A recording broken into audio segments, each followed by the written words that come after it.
I think I'm live. I think it works. Uh, YouTube glitches and Verizon internet going down.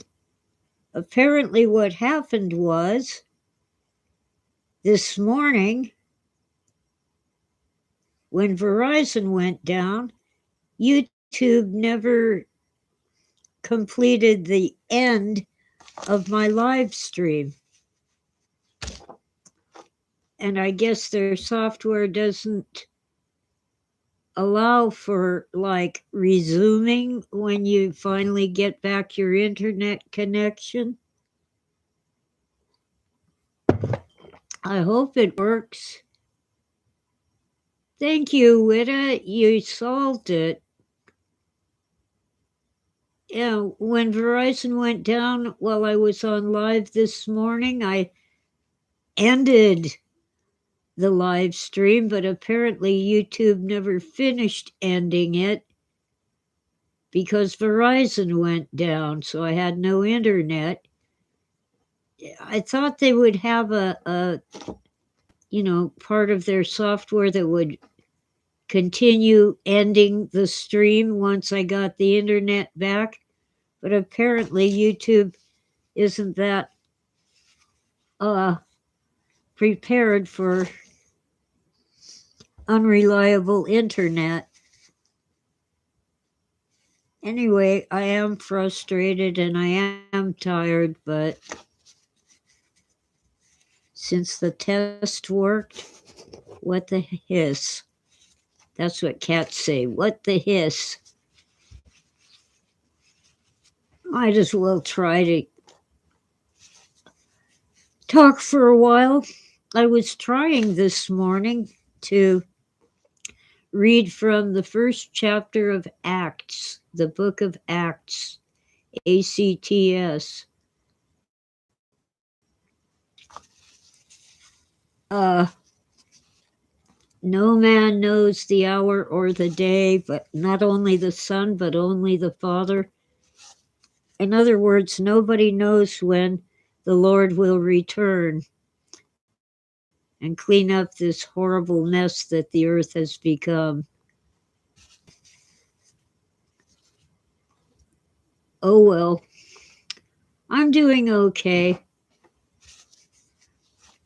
The cats always need about $50 a month to get their food and cat litter. So I put the link to my cat's PayPal account in the description. Oh, Lord. Oh, thank you, Witta, for getting the definition of the problem and the solution for me. Yeah. I really am tired. I actually had to delete 4 videos. I'm not sure. I think I left the test up, but it takes a long time for the studio dashboard to display changes to me so I can see what it has.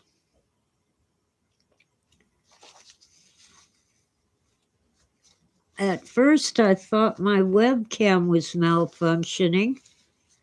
It didn't say, you already have a live stream going. I suppose I might have been able to jump into one that was stuck and tell it to end, but the one from this morning would have had more than 12 hours of nothing if it was still trying to stream.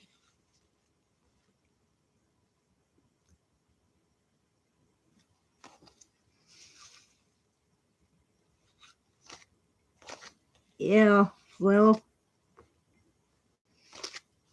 that's good. Oh, maybe that's what happened this morning. It's thought I scheduled the live stream. I don't know. I think and the first one I did when the internet went down. I blame Verizon for everything. How is YouTube to know that my internet went down and it should end the stream automatically?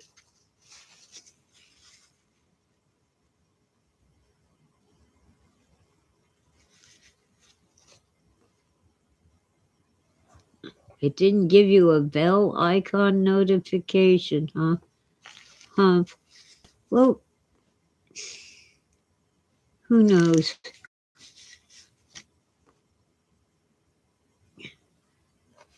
Oh, unfortunately, all the other services available up here are no better than Verizon, and they want a 3-year contract, and they charge actually more than what I pay for Verizon. Um, I believe I've paid off the phone, the monthly payments on the phone that Verizon so generously gave me. Yeah, right. Well, I had to get this phone because I had dropped my old Samsung phone in the parking lot at the post office, and it's really bumpy asphalt, lots of gravel in it, and it smashed the screen. So, phone at all, and I had to replace it. So, it took me, I think, 2 years to pay for this phone. Well, it says 2 people are watching, but I see only one in chat. I like when people talk to me. Oh well, Witta is number 1 tonight. Ah, Lord. Well, I got 2 thumbs up, too.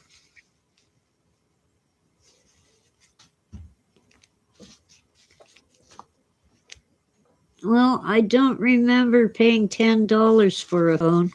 One time when it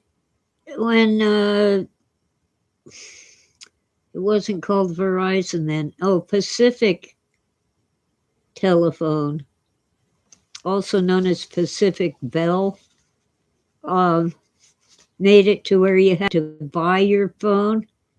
I was really poor, so I got the cheapest one, and it didn't work. And everybody who had one was complaining it didn't work. I missed phone calls, it didn't work. The cheapest replacement was, oh, you bitch.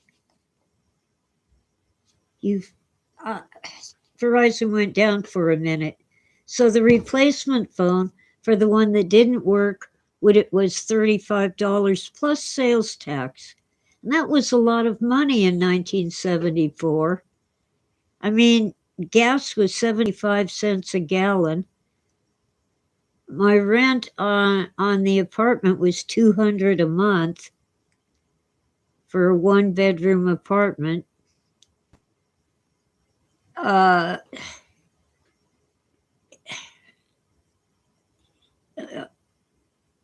it's I could buy a bus pass that was good for I think a year, at least 6 months, for $10. And they didn't like punch it or anything. You just showed the pass to the driver. and you were good. In the 80s, for a little while, you could get a phone for $10. Wow. Oh, the buttons. Yeah. Well, in 74, I, I'm pretty sure the phones had buttons, at least here in California. I'm not positive, but I think so. But they still plugged into the wall.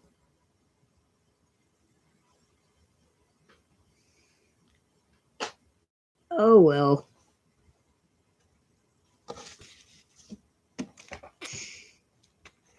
Yeah, well, now you can't get the rotary phones where you turn the dial.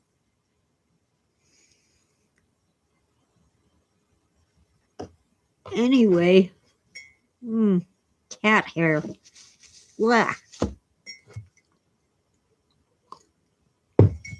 So, anyway, now my phone's paid for, and they keep pushing me to trade it in for a Google Pixel or an iPhone or some other fancy phone, and I'm going, no, I'll be stuck another 2 or 3 years paying it off. I'll use this one till it doesn't work anymore.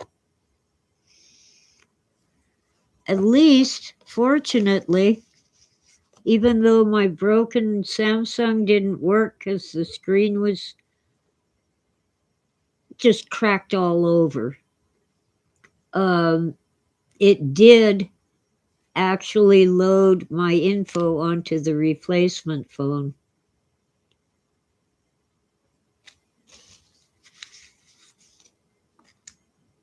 Oh, yeah, kids won't ever have the satisfaction of dialing the low numbers.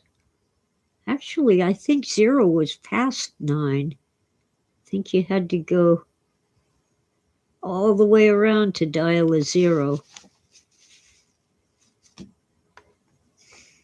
Well, the 9 is still the farthest you have to rotate. I'm pretty sure it went from 1 to 9 and then a 0 right after the 9. I remember calling the operator and asking her to explain to my young child how to use the phone in an emergency. They were very nice, too.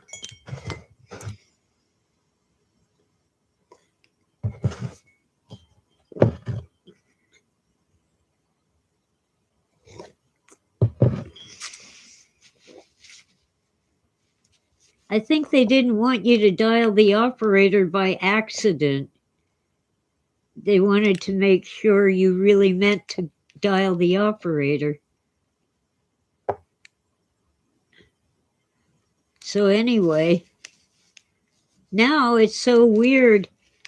I have to use a 1 before any number that I call, even local numbers.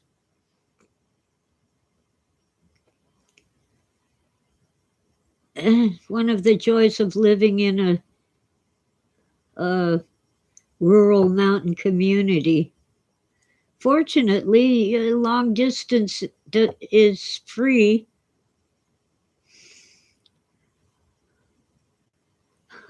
On the cell phone, as long as it isn't international. But I don't make many phone calls. I mostly receive phone calls, and they make me tense and nervous. Okay. I don't remember whether I discussed this before, but code enforcement was nice to me after I claimed, the old lady card. This is discrimination based on age and gender.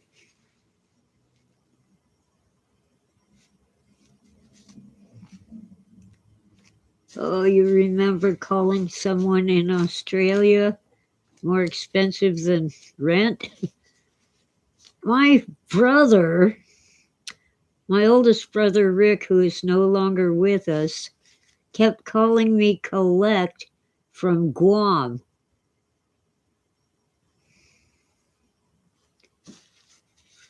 And the deal was I take the collect call, talk for a minute, then hang up and call him back. Still cost a fortune.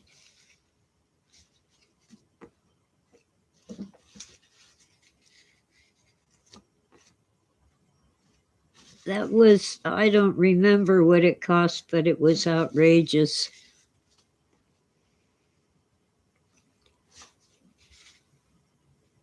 I think it was like $15 for the first minute, and then a small amount for each minute after that. At one time, around 1990, it was a long distance call because I was on Pacific Telephone, and just one street over, they were on General Telephone. So it was long distance, and I could almost holler at them.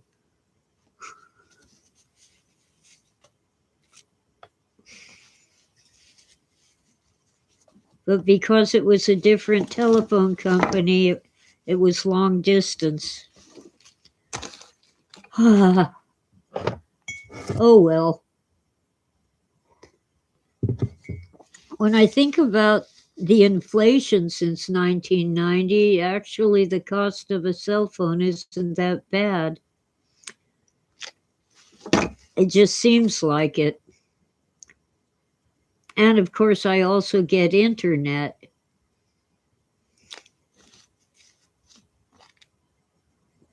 Back then, it was just a phone. I started with AOL for internet and then switched to, oh dear, I've forgotten the name of it. Anyway, now I'm on Verizon.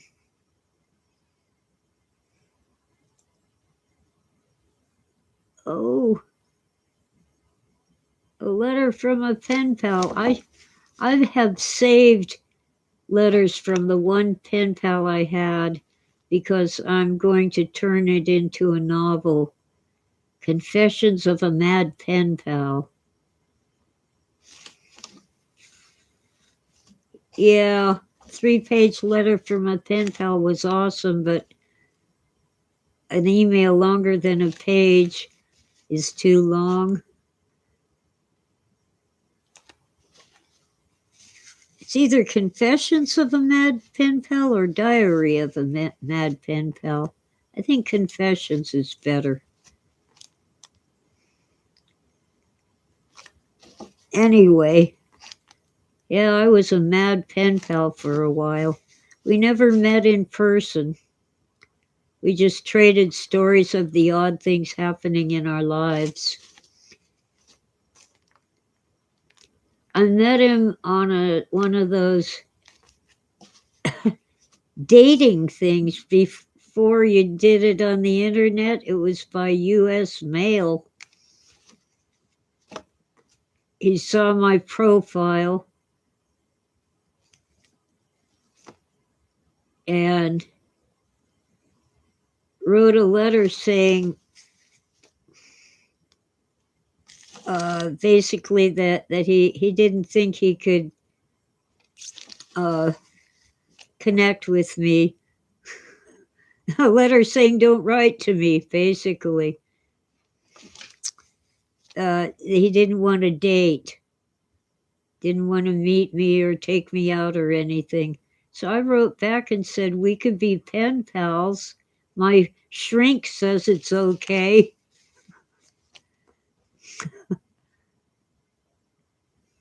And that was the beginning of a long and really awesome pen pal relationship. He was a single father with 2 boys. I was a single mother with 1 boy. So we'd talk about our adventures in parenting. Oh, and he was a truck driver. So here and there he'd call me on the phone saying, I'm in your neighborhood, so I thought I'd say hello.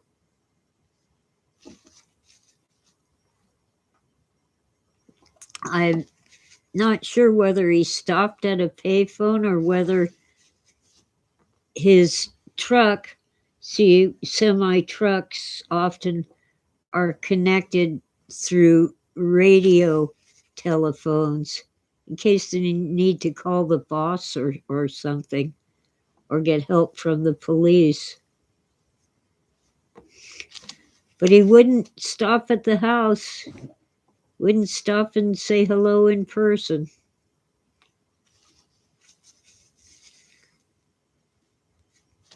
Oh well. I gotta write that book. Confessions of a Mad Pen Pal.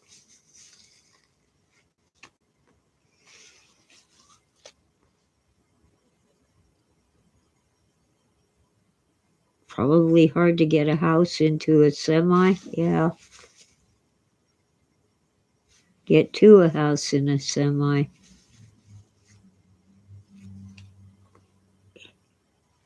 I don't know. We had pretty wide streets. I think he would have been okay. The moving van that moved us into that house was pretty big. It was bigger than 30 feet, but I'm not sure exactly how big the moving van was. But it was a big one. We actually had furniture then. Oh well. I kind of have furniture, but not like the stuff we had then.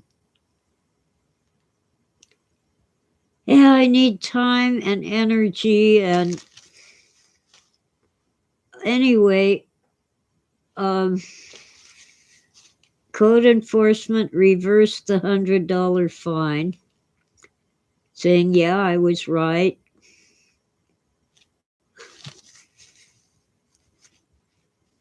They acted as if the problem they complained about last, yes, it was Halloween, October 31. They acted as if it had not been fixed when it was the end of February.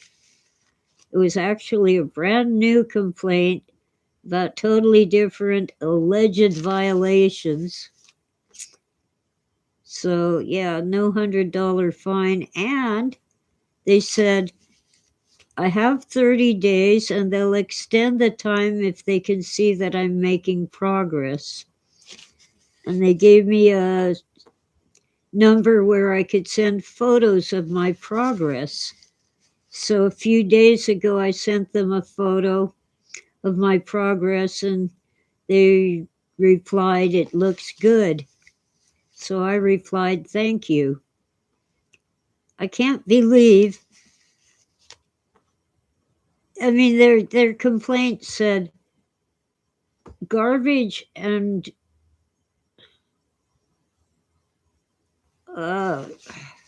what was the other word? Anyway, trash. Not rubble. Whatever. Well, their definition of garbage is your kitchen waste, food waste. So there's no garbage here. All my kitchen waste is bagged up and put in a secure trash can with a lid. So that's ridiculous. It isn't rubbish, it isn't clutter. Maybe it's rubbish, the other one.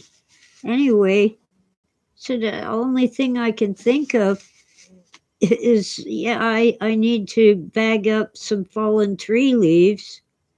No, they didn't like me having storage crates, plastic storage crates. And they liked them even less when I had them on under a tarp to keep the rain off. Because the rain can get into a plastic crate. It isn't that secure. So anyway, no, you can't have those things where they can be seen from the street or your neighbor's property. I'm going, you're kidding me. So I explained to them they can go back into my storage shed if I ever get my storage shed cleaned out. Every time I try to get my storage shed cleaned out, I get a complaint that there's stuff that isn't in the storage shed.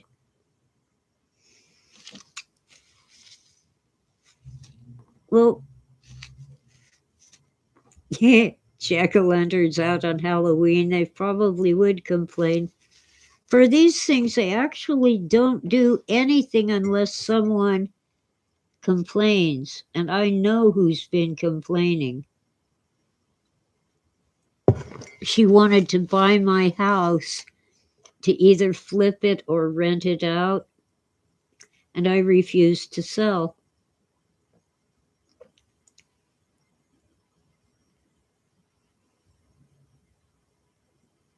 Well, actually, the post office makes it up here, but they don't come to the house. Yeah, well, I said it was harassment based on sex and age, or age and sex. And I complained to my county supervisor. We are not a city. We don't have like a mayor. We have a county supervisor. And I'm pretty sure that helped. And then the guy who hauls my trash sent them a photo of his trailer full of all the trash he was hauling away from my house because the storage shed got severely damaged in a winter storm, and the stuff inside is mostly trash. But you can't just shove the trash into a trailer and haul it away. You have to sort it. Cardboard boxes have to be separate. I'm pretty sure they're worth something for recycling. There are people who go around just picking up cardboard boxes for a living, recycling them. Yard waste has to be separate and in bags. Well, I've always put the yard waste in the cardboard boxes. It's the easiest way for me to fill something up because, you know, a plastic bag on the ground doesn't want to stay open. Especially if there's even just a light breeze, and forget it when it's windy. And if I put it in a trash barrel, I have to lift the yard waste way up to get it in there. Yeah, the bag stays open, but my back just doesn't want to do that. So there I am on my hands and knees, gloves on my hands, shoving fallen leaves and twigs into a plastic bag because I'm not allowed to use the cardboard box. I could use a shovel or a rake and just plop the leaves into the box, but no. Plus, of course, we have to separate electronics like old cell phones, computer stuff. And I've so far found 8 dead cell phones. Not one of them was ever mine. This is other people's stuff that they abandoned at my house. Thank you very much. because you have to take those to a special place to be collected. They can't go to the dump. And I've found, I don't know how many flashlight batteries that must be 20 years old. They're no good. They have to be separate from everything else.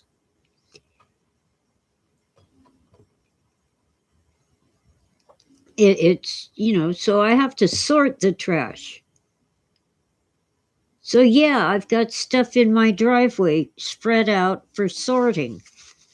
And when I get that all sorted and ready to go, I need to take more out of the shed and do it again. So there's always something in my driveway. And somebody complaining. Like, how am I supposed to clean it out?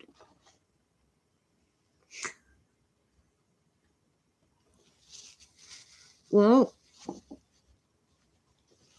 I've never had complaints before. I have had them fuss at me about my weeds. See, for fire safety, you have to abate the weeds and like that. They don't wait for a complaint. They come around all summer long looking for violations. And last summer, they ordered me to sweep the pine needles off my roof. Well, there weren't any pine needles on my roof. There was a shadow from a nearby cedar tree.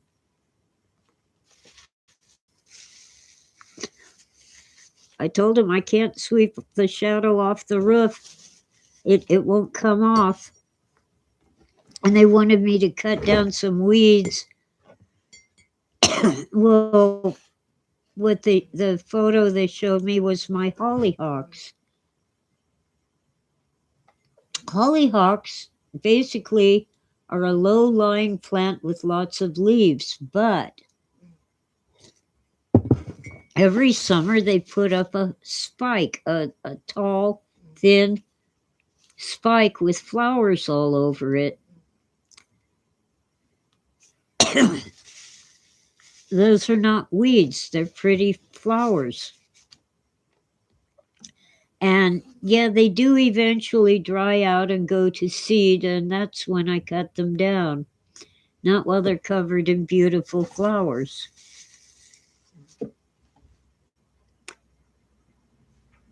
And in previous times at my son's house, a few miles away, they wrote me up for weeds, and the picture showed one weed.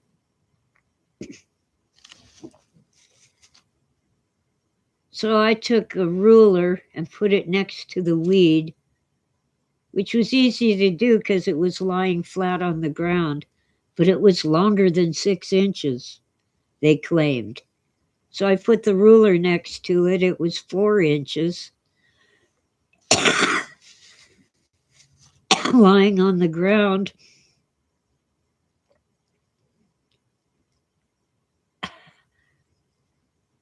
Now they've changed the code. Your weeds can't be more than 4 inches tall. But back then it was 6 inches. And I reminded them, as long as I had to reply to their stupid complaint, that the law requires me to plant things on the leach field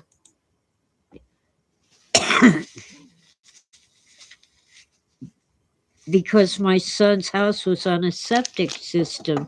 They didn't have zero sewers. Oh, welcome back, Jason. Good to see you. I was gonna just wait until tomorrow night, but what the hiss? I am tired. YouTube went and changed where they display things on my screen, like how many minutes I've been on and stuff like that. Every time I get used to something technological, they change it, so I have to learn it all over again.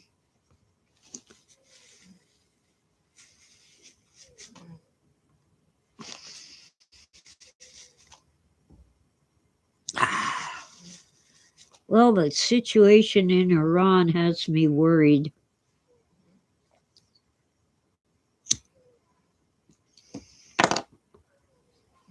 I hope it turns out well.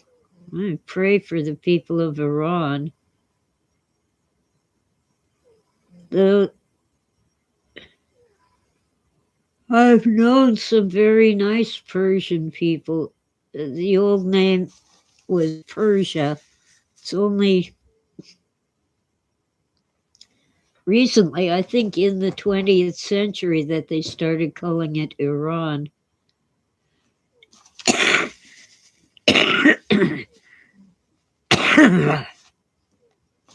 You know, their written language, I assume their spoken language, but their written language is called Farsi. Farsi. It means Persia or Persian. I got itchies and tickles all over. No, no, no. They better not change the names of Persian cats.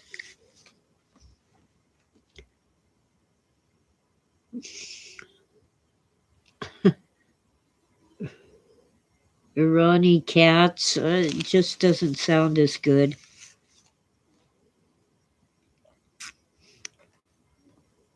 Oh, Tora must be dreaming. She's making sounds in her sleep.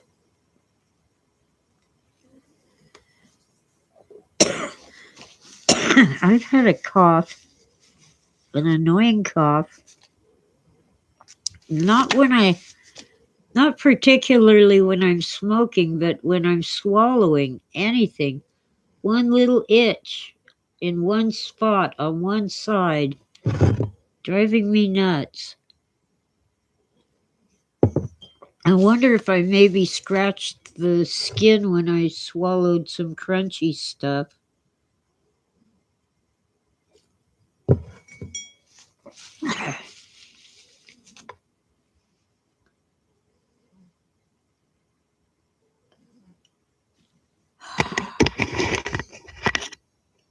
There she is. Such a little sweetie. Tora's a good girl. She's the best. Wow. Such a good kitty.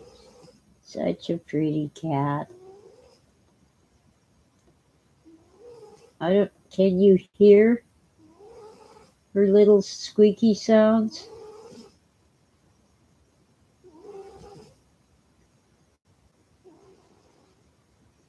It's almost like purring, but also like squeaking. Oh, you do hear it. Good. Okay. That's enough.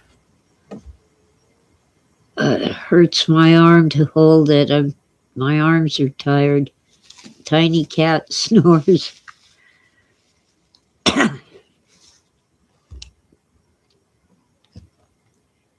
Yep. Well, anyway, it's been almost 40 minutes. Oh, ain't enough coffee in the world tonight.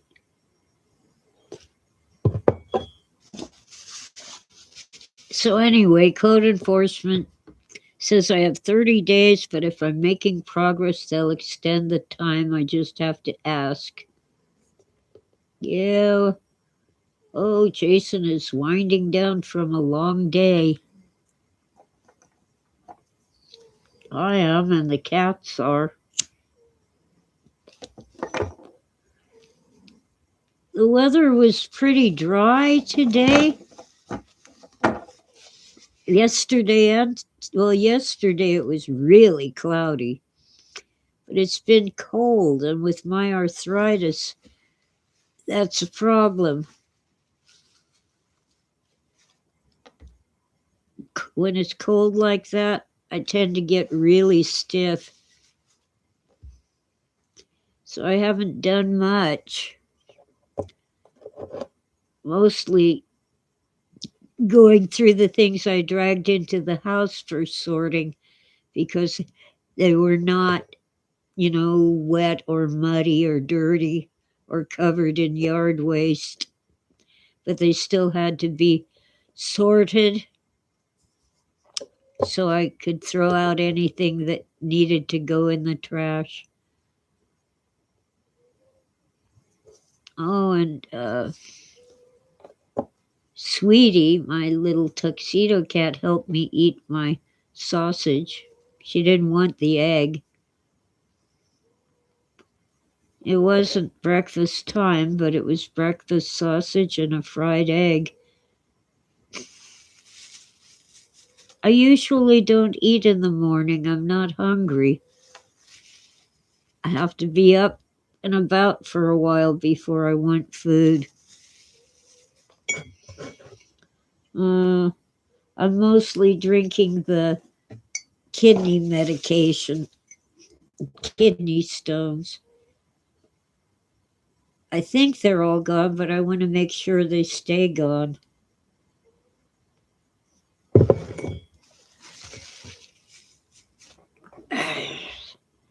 I still have a little pain from passing kidney stones. I think I'll be okay. I don't want to have to see a doctor. There isn't a whole lot they can do, but if there's an infection, I guess antibiotics would be good.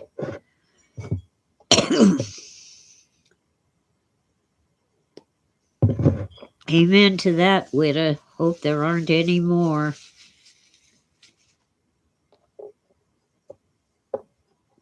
So,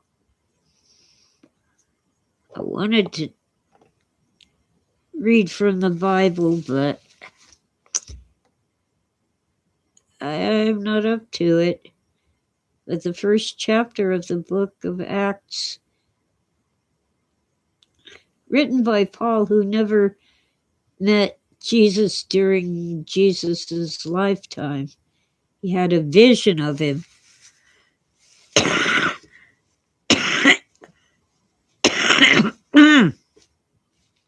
On the road to Damascus. I think I got the itch satisfied for now in my throat. Well, Paul writes about what Jesus told his disciples, that he's after the resurrection, death and resurrection, Jesus stayed with his disciples for 40 days. And they wanted to know when he would come and save the whole world. And Jesus said, no man knows the hour or the day. I don't know. Only God knows. He says, well, not even the Son, but only the Father. That's basically, I don't know, but God does. Hi, Don V. Welcome in. I'm winding down. It's been 45 minutes. Had terrible glitches with the live streaming, and Witta found the solution for me.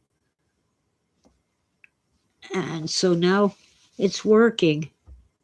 And I blame Verizon because YouTube couldn't finish its tasks when Verizon went down.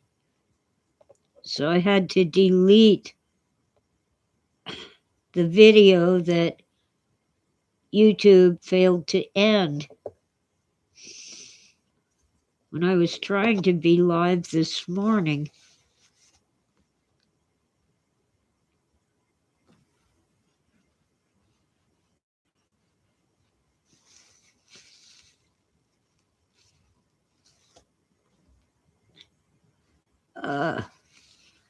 Shoot. Anyway.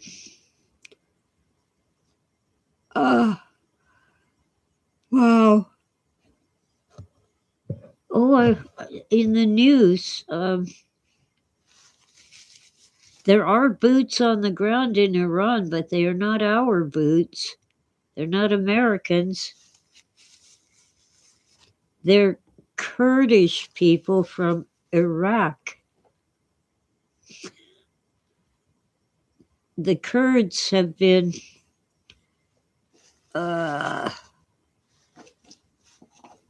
oppressed by Iraqis and Iranis.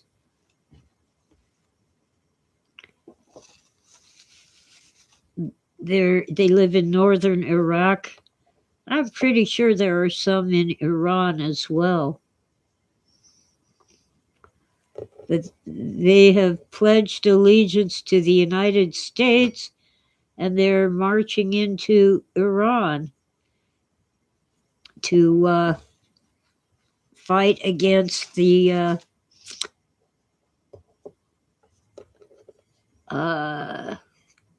what are they called? I don't know, the military of Iran. I think it's IRG. I don't know. Iran Republican something.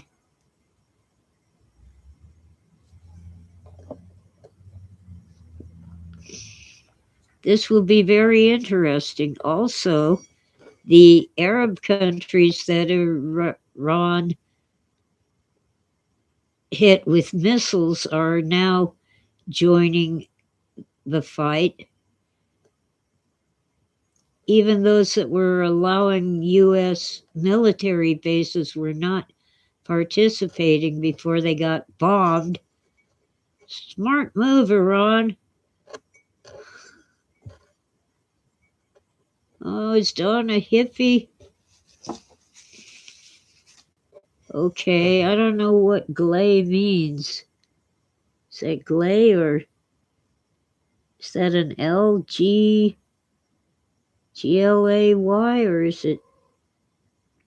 God, my eyes won't focus.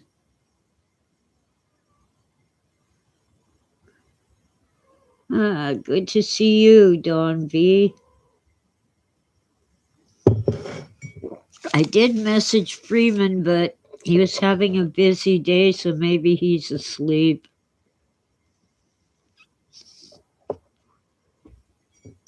Oh well. It's been a long day. Dawn B is going to join me in lighting a cigarette and smoking. Okay. I'm totally giving up on mornings. So even if I come on at 7 in the morning, Verizon goes down. Ah, yeah, Witta, the day is ending well. And I have another Miss Marple murder mystery waiting for me to. I'm halfway through it. And I forget why, but I stopped listening halfway through it. They're not by Agatha Christie, they're by fans of Agatha Christie.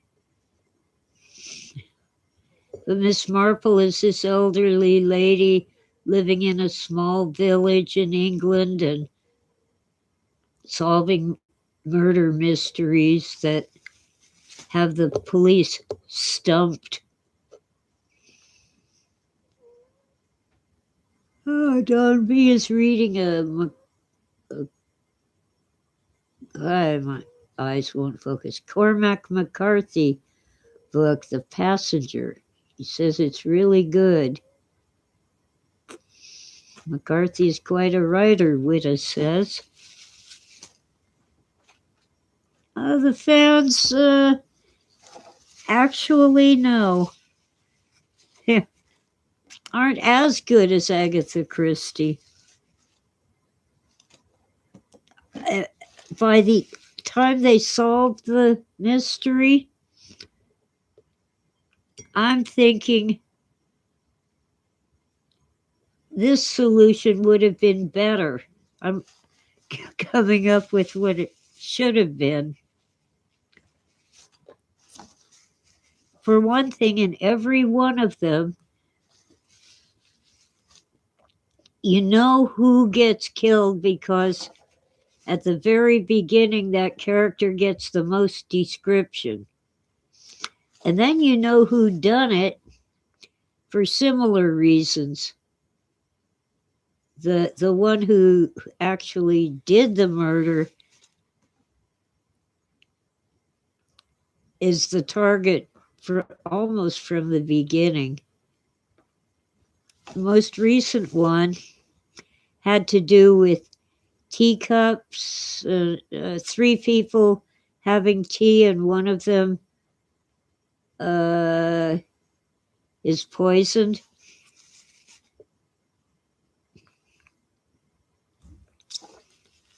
And I had a better solution. They had this complicated thing where, first off, they hide the evidence from the beginning. And second, they have a clue that's a red herring. It shouldn't be a red herring, it should be the clue. The man who drinks the poison, his last words are, "But it should have been." In other words, the poison should have been in a different cup. But he doesn't turn out to be the one who poisoned it. It's someone who's introduced halfway through the story as having sneaked into the room and put poison in one of the teacups. But I think it should have been the man who had cheated a woman out of money by selling her phony antiques. He should have been the one who put the poison in the cup to kill her, and somehow he ended up with the poison.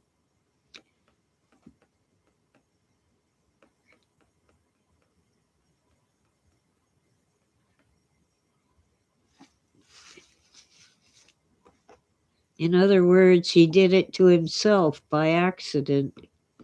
But no, they had this third person who just pops in out of nowhere, who just happens to have a grudge against him because he sold her husband some phony antiques, and it ended badly.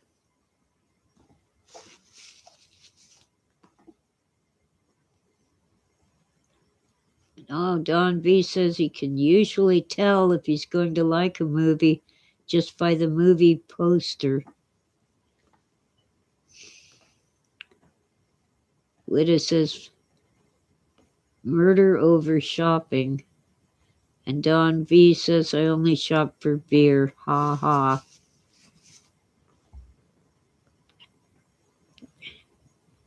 Okay. Well, anyway, it's either that or more Nero Wolfe stories, which I think are actual Nero Wolfe stories, not fan fiction. I've never seen a movie called Identity.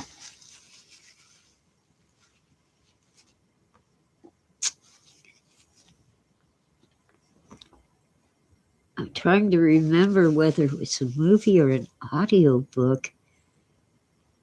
Must have been a movie on YouTube or Netflix.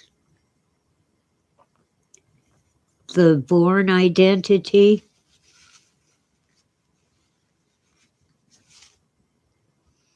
Yeah, it was a movie. I don't usually watch that sort of thing, spy movies with a little murder thrown in.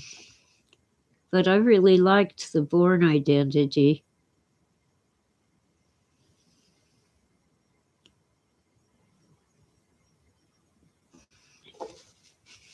Oh, Identity. 10 strangers stranded at a remote motel who were killed off one by one.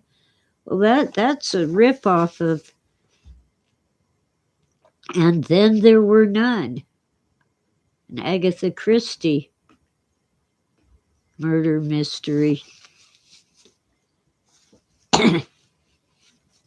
I'm not sure how the book ends, but in the movie ends with a man and a woman in love who survive.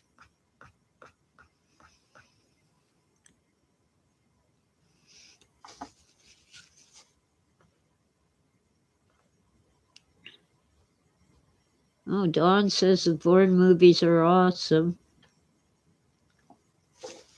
Witta says the trailer for Identity, a 2003 movie, gives away the whole thing because there's a hint in it.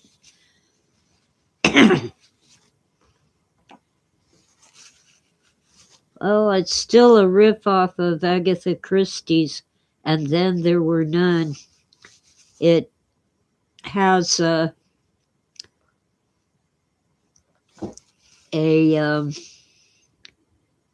table decoration showing the 10 little Indians, and every time one person is killed, one of the Indians carved in wood is knocked off of the table decoration. It's like a plate with the Indians in a circle around the rim. Little statues. Oh, with a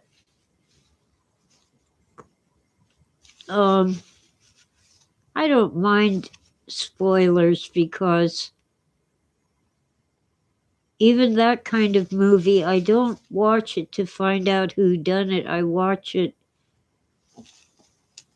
to see how well it's crafted. Does the story really hold together, and does the resolution really hold up? What was that movie where they had 3 different endings? Murder by Death? I think that was it. I really enjoyed the 3 endings. Liked them all. Oh, Don V will fast forward through crappy movies just to see what happens.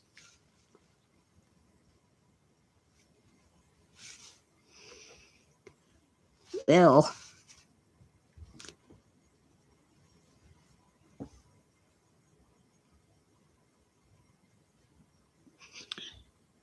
okay. I've been on for an hour, guys.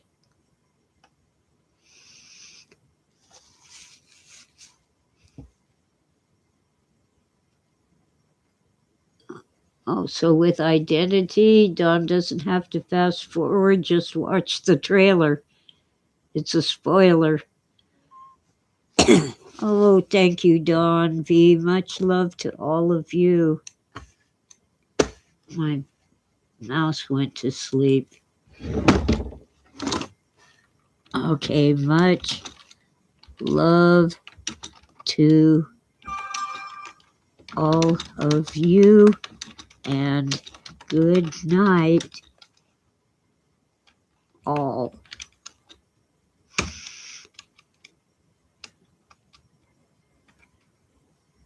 Yeah, I'm definitely going to look for identity. Okay? All of you have a great night and a great tomorrow.